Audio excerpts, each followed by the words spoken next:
Samantala, ang Kontrabigay Committee nakatanggap ng mahigit 800 kaso ng vote buying. Brigada Jigo Custodio, i-brigada mo! Brigada! Live report! Kinumpirma ni Commissioner in charge ng Kontrabigay Committee na si Ernesto Maceda na pumalo na sa 806 ang mga kaso ng vote buying na naipadalang reklamo sa Commission on Elections. Ayon kay Maceda, kahit natapos na ang eleksyon, patuloy pa rin ang pagdating ng mga reklamo ng vote buying na natatanggap ng Committee on Kontrabigay. Tiniyak ng COMELEC na hindi nila isasantabi ang mga kaso dahil lamang ito ay insidente na kailangang aksyonan.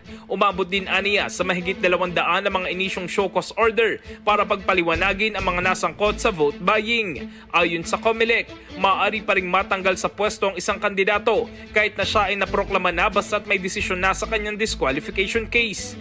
Posible rin namang sampahan ng election offense sa mga kandidato kung naisampang reklamo kahit natapos na ang eleksyon. Una nang sinabi ni COMELEC Chairman George Erwin Garcia na talamak ang vote buying noong bisperas ng halalan. In the heart of changing lives, ako si Brigada Jigo Custodio ng 105.1 Brigada News of Manila, the Music News Authority. Rapido! Brigada Balita Nationwide! Ang bahaging ito ay hatid sa atin ng Yumivit ES2 Oral Drops. Simulang tuparin ang pangarap ng iyong anak. And starting now,